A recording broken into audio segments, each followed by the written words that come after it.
This is BBC World News. I'm Matthew Amroliwala. On today's Global, terse exchanges about Russia's war in Ukraine splits nations attending the G20 talks in India. India wanted the meeting to focus on helping the developing world, but the US said it could not ignore Russia's unprovoked war. Every G20 member, and virtually every country, period, continues to bear the costs of Russia's war of aggression. A war that President Putin could end tomorrow if he chose to do so. Public anger mounts in Greece following Tuesday's deadly train crash as the number of people killed in the disaster rises to 57. A public inquiry finds that Britain's security service MI5 missed a significant chance to take action that might have stopped the Manchester Arena attack in 2017. And how the Great Pyramid of Giza continues to reveal extraordinary secrets. Scientists discover a new hidden corridor. We'll show you the first pictures.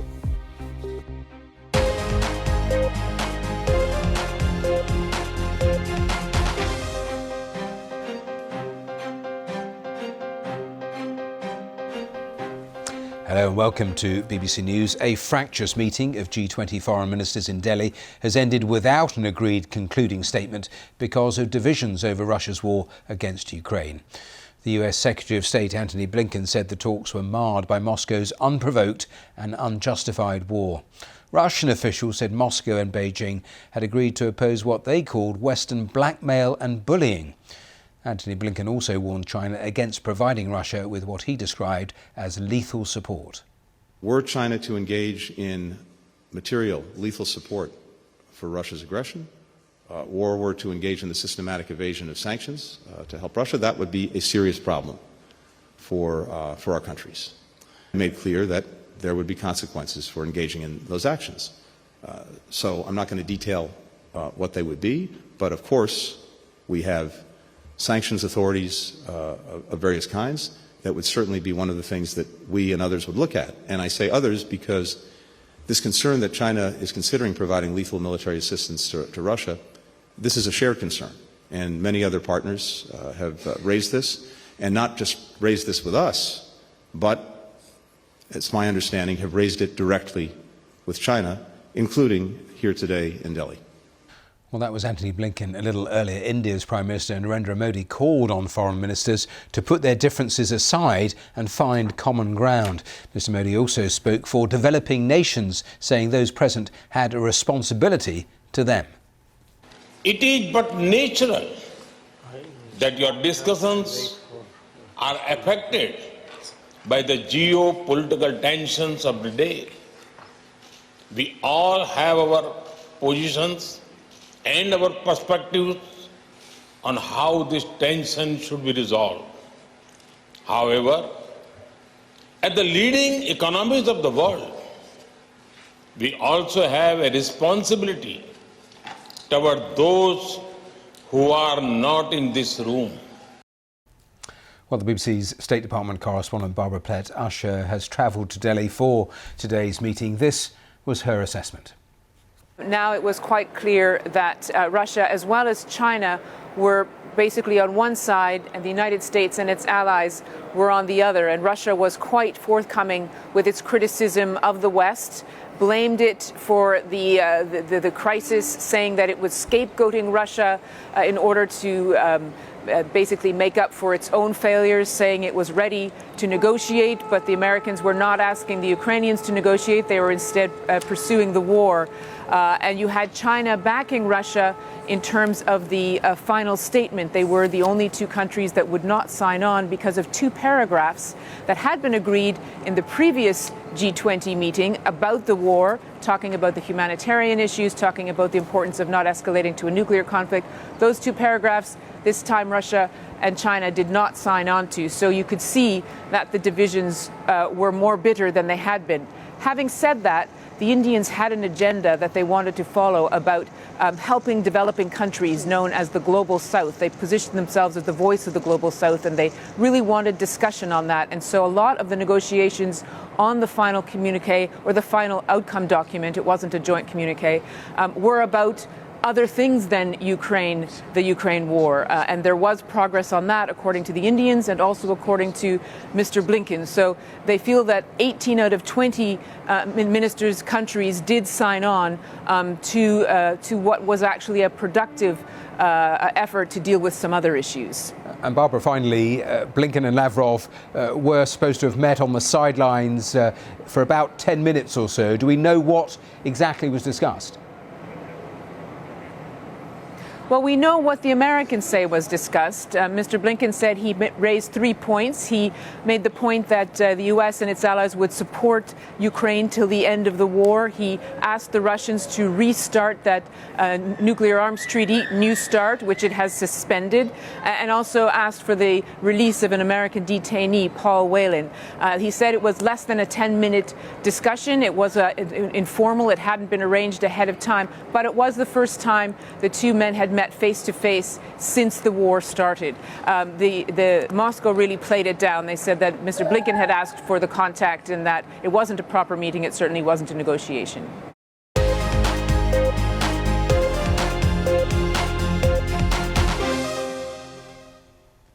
Now, the number of people killed in the train crash in Greece has risen to 57.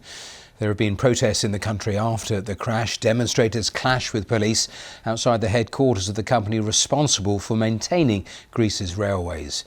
3 days of national mourning have been declared across the country following the accident in which a passenger train crashed head-on into a freight train, causing the front carriages to burst into flames. Here's our Europe correspondent, Nick Beake.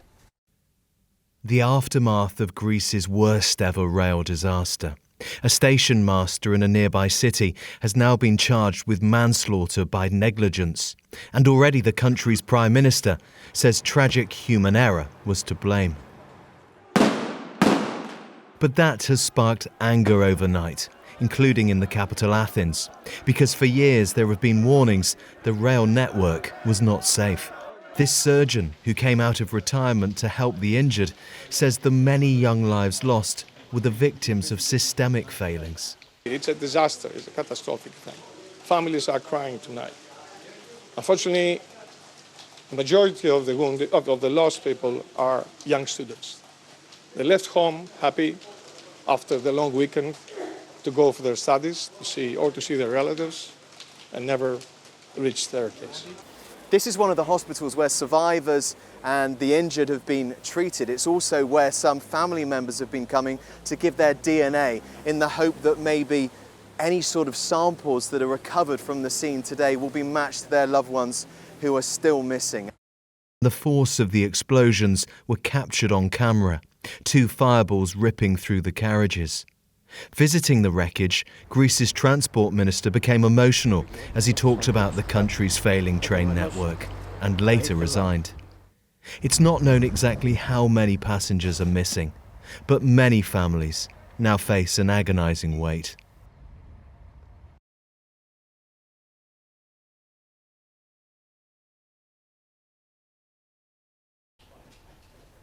Now let's turn to Pakistan, where a member of the women's national hockey team has been identified as one of the 64 people who died trying to get to Europe. 29-year-old Shahida Raza was on a boat travelling from Turkey which broke apart off the coast of Italy over the weekend. Well, our Pakistan correspondent Carrie Davis has been speaking to the family to find out why she decided to make that journey.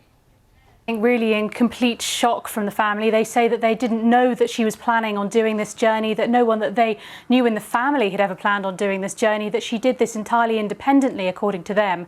Now, she was able to travel to Turkey legally on a visa, and then obviously from Turkey on to Italy and take this incredibly dangerous journey. One of the things that the family told me about Matthew was a phone call that they had with her when she was about an hour, or thought she was about an hour away from landing in Italy. She called the family to say, "This is where I am," praising God, saying that she was so relieved to having made so far across the journey, that she'd been so worried about what might happen while she was out at sea.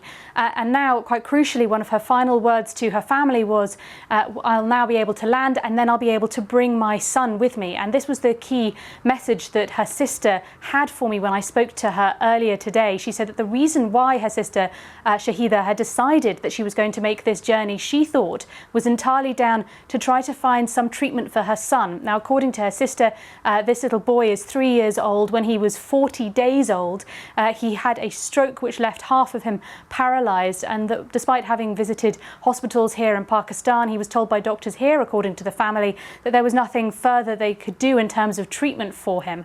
But that there'd been a suggestion that perhaps if she was able to go abroad with him, that he might be able to get better or get some form of treatment somewhere else. And that this had really played on their sister's mind. She'd been thinking about this. She was very desperate to find some form of care and treatment for her son, and that was the reason, according to the family, she had decided to make this incredibly dangerous voyage.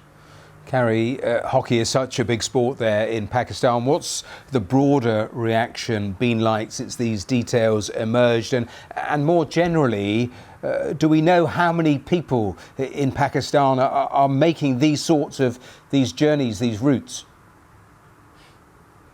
Well, she wasn't even just a national hockey player. She was also a national football player. She'd played for the national women's team here too. So really an all-round sportswoman. And there's been a real sense of shock that she is one of those that died during the course of this awful shipwreck that happened on Sunday as well. And in terms of the number of people that are making this journey, it's really difficult because, of course, this is an illegal route. There's very few resources to be able to know exactly how many people are doing this or whether this number is changing at all. But a lot of the reasons why people have suggested that people are making this journey is because of the economic situation potentially here in Pakistan. We only heard yesterday that inflation here has gone up by official figures to over 30% now, and there is still a very high youth unemployment rate here in Pakistan. That has risen nearly tenfold in the course of the last 10 years. And so that is the reason some are suggesting that people are making this decision to take these dangerous routes to try to find some form of better economic safety somewhere else. Now, of course, that wasn't the case in Shahida's case, according to her family, that this was entirely down to trying to find a better route through for her son. And some of the questions have also been raised about why she decided to do this route. Did she try to do any other legal routes? The families don't have any answers to that to us earlier. They weren't able to say. One of the suggestions, and a few people that we've spoken to, families who've had loved ones that have died in these incidents, have talked about the fact that that these human traffickers, or agents as they call them, are able to, in some of their words, brainwash the people that are thinking about doing these routes and say that this is going to be a safer route, this is going to be an easier route, it'll be faster, maybe not safer, but faster than doing this through the legal channels. And people think this might be the way out. So very desperate people making these decisions from all of the stories we've heard here in Pakistan. Carrie Davis there in Islamabad. Now, a British report has found that the suicide bomb attack which killed 22 people in Manchester in 2017 might have been avoided if intelligence officers had acted on information they'd received. The review into the Manchester Arena attack found that Britain's security service MI5 missed a significant chance to take action swiftly. A Libyan man, Salman Abedi, blew himself up as people were leaving a concert by the singer Ariana Grande. Well, speaking a little earlier, Caroline Curry, the mother of Liam Curry, said forgiveness will never be an option. We will spend the rest of our lives trying to protect our boys. Because as we found out through this process, once you leave the safety of your home, you are on your own. So many people being paid that night to protect our kids, and yet so many failed in their duties. Professionals that had responsibility but clearly had other priorities. Security staff that, even when told of the danger, failed to act appropriately. Once again, we'll never forgive you. Nothing can bring Liam and Chloe back. Nothing. Well, just a short while ago, the Director General of MI5 made a statement to the media but refused to take questions. Have a look. Having examined all the evidence, the chair of the inquiry has found that there was a realistic possibility that actionable intelligence could have been obtained which might have led to actions preventing the attack. I deeply regret that such intelligence was not obtained. Gathering covert intelligence is difficult, but had we managed to seize the slim chance we had, those impacted might not have experienced such appalling loss and trauma. I am profoundly sorry that MI5 did not prevent the attack. The people of MI5 and our policing partners come to work every day to stop terrorism. We continually work to improve the counter-terrorism system. Since the terrible events of 2017, we have made more than 100 improvements, but we are determined to do more. As the Chair now considers his recommendations, we will engage fully.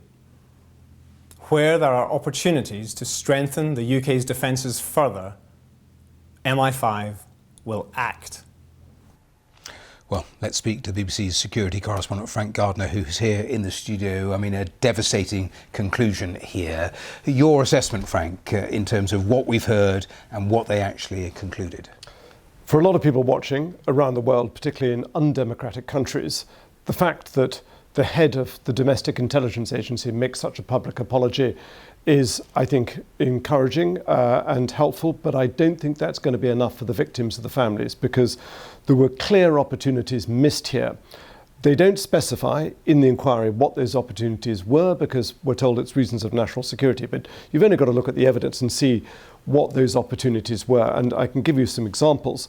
So MI5, Britain's domestic intelligence agency, whose job it is to keep the country safe, they knew that this suspect, who'd been on their radar 20 times, they knew he'd left the country, and yet no order was put to do what's called a port stop, so that when he came back into the country, he'd be pulled aside at immigration, questioned and searched. Now, we don't know if evidence would have been on him. It could have been the switch to the bomb, it could have been nothing. But if they had followed him after his return back to the UK, just 4 days before he carried out his attack, he could well have led them to where the bomb was hidden. Nobody did that. And yet he was known to have quite a long-standing association with a radicalizing Islamist preacher and radicalizer inside a prison, who was already locked up for terrorism offences. So their mitigation, I suppose, would be, look, there was an enormous pressure of investigations at the time back in 2017. They were following 3,000 so-called subjects of interest, terror suspects, carrying out 500 investigations. But it's a big agency with big resources, and there's no getting around it. They dropped the ball on this one. This was a really big failure by them. They've had a lot of successes. They've stopped a lot of attacks, most of which we don't hear about. But this one, they messed up on. Yes, because in terms of just the couple of examples you gave, these were basics, weren't they, in terms of the failings? Well, they were. I mean, some of it is about timing. So there were two particular bits of intelligence that MI5 had, one of which they failed to share with the police. So MI5, their job is to get what's called upstream inside groups to try and do secret intelligence, to, for example, to get double agents or agents inside groups that are planning attacks so that they can then get advance warning of them. It's the police's job to act on that and go and arrest people and bring them to trial. And one officer, he's not named, or she is not named, we don't know who they were, failed to pass on that intelligence to the police. So nothing was done about it that could have been actioned. Another one realised how serious this was, but they didn't do a report in time. They weren't quick enough. And these are catastrophic failings. Really briefly, how do we know that the changes acknowledged there from the Director General will be sufficient? Well, MI5 say that they have put in place over 100 recommendations of improvements. This all happened 6 years ago. There have been attacks since then, but nothing quite on the scale of this. Terrorist groups often say, look, you've got to be lucky every single time. We've only got to be lucky once. The IRA said that back in whenever it was, in the 1970s, and other groups have said it since. One would like to think that they have learned from their mistakes, but we've kind of been down this road before. 2005, the London bombings, over 50 people killed. Everyone was supposed to have learned from their mistakes. Clearly, there are still some mistakes that are getting through the cracks, and I think this is a pretty bad day for MI5, Britain's domestic intelligence agency. Frank Gardner, thanks very much for that assessment. Thank you. Now, do stay with us, because still to come on today's Global, Well, another astonishing find connected to one of the seven wonders of the world. A hidden corridor in the Great Pyramid of Giza has been seen for the first time. We'll show you the pictures here in just a moment.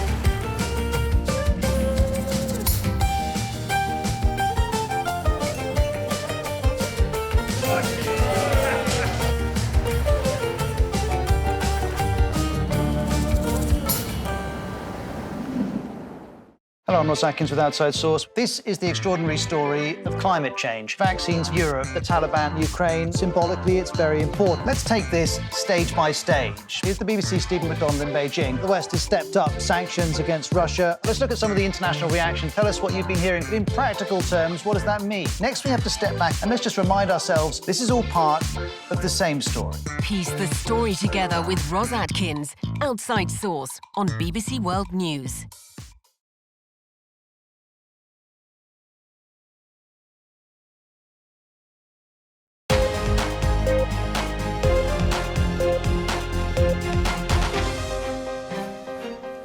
Welcome back. Now, the former England cricket captain Michael Vaughan has been giving evidence on the second day of the public hearing into allegations of racism made by the former Yorkshire player Azim Rafiq. Vaughan and 5 other of his former teammates are accused of using racially discriminatory language. Our sports correspondent Matt Graveling is following events. Yes, Matthew, just a quick warning. Some viewers might find some of the language in my report slightly upsetting. But as you mentioned, Michael Vaughan is just one of 7 men who have been accused of bringing the game of cricket into disrepute. Now, the former England captain is accused of using racist language towards the former Yorkshire spinner Azim Rafiq and 3 other Asian players. This happened back in 2009. Now, Vaughan is accused of saying the phrase, "There's too many of you lot, we need to have a word about that." Vaughan categorically denies the allegations, and today his lawyer said that Vaughan couldn't quite believe the claim had been made against him. Now, his lawyer also added, because this happened before a T20 match all the way back on the 22nd of June 2009 and so much time has passed, Mr. Vaughan cannot quite say exactly what he said, but that he is certain that he didn't use the racist words he's alleged to have used. Now, Matthew, one of the players who also claims to have heard these comments is the current England bowler, Adil Rashid. Now, he's currently on tour with England in Bangladesh, but he dialed into the hearing in the building behind me a little bit earlier, and he told the panel from the Cricket Disciplinary Commission that he had heard what Mr. Vaughan said. He wasn't offended by it, and he doesn't think that Mr. Vaughan is a racist, but he did think that the comments were bad humour. And what else are we expecting to hear? Do we know?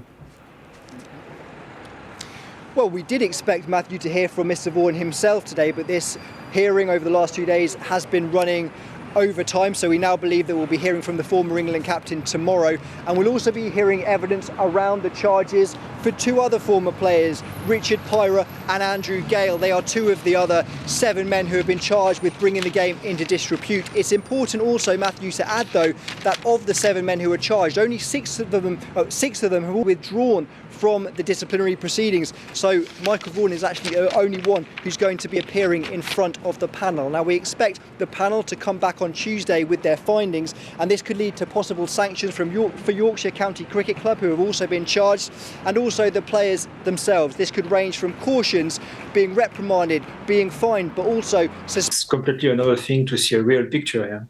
Well, we have the real picture up on the screen as you are talking, so talk me through it. It's difficult when you look at a picture like this on the screen to try and work out the dimensions of how big this hidden corridor was. You describe to me what you've actually found. Yeah, actually, so we made precision measurements using penetrating imaging, which is called muon imaging or myography. And we did this for several years, and actually this allowed us to specify the exact size and position of this cavity. So we know that it's about 9 meters long, with a cross-section which is approximately 4 square meters, so 2 by 2 essentially. And it's unfinished, am I right? And tell me roughly whereabouts it is internally within the pyramid. Well, actually, it's quite close to the surface. It's located on the north face of the pyramid, and this is why it's amazing, because it was never discovered, and it was just a few tenths of centimeters from the surface. Yeah, it looked unfinished. Of course, we don't know why, because we've seen this picture. I mean, it's very recent. So I guess there is still a lot of work for archaeologists to better understand what's the purpose of this cavity. Well, 4,000 years old, and they're still finding out new things about the Great Pyramid of Giza. That brings us to the end of Global. Thanks so much for watching, and hopefully I'll see you at the same time tomorrow. Bye for now.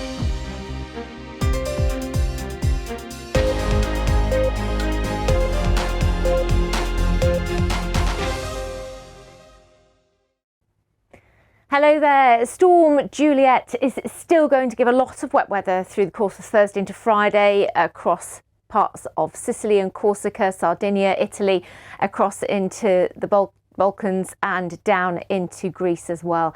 Strong winds around that system, and also developing out of Africa. Another weather front joins in from Malta as well. Some wet